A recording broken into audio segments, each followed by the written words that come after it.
It has 5 ingredients. It takes about 15 minutes to cook. It's low FODMAP and it's a family winner. Pop in the gluten-free spaghetti. Put the timer on for 9 minutes because you want it al dente.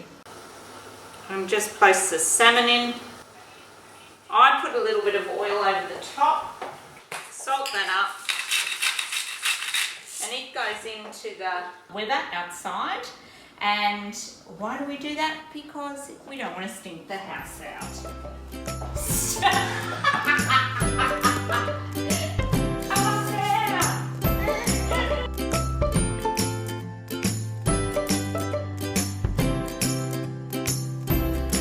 Okay, that's all chippy chopping.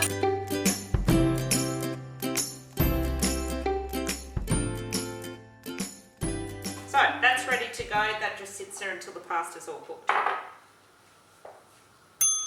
Okay, the pasta is al dente, it's ready. And then from here, whilst it's still hot, put your cheese in. The bocconcini balls are just softening up nicely in the hot pasta. But right now I'm going to, a little bit of music whilst you're cooking, never harmed anybody.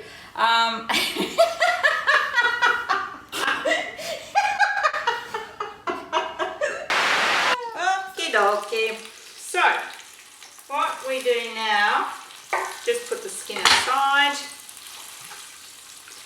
and then because salmon's lovely and flaky, you don't need to do much to it, it'll just flake through it. Isn't it annoying when you stir the food, and obviously the heavier bits always, which are the tasty bits, always go to the bottom and you're left with all the pasta on top. It's alright though, that's your big problem in life, I think you'll be fine.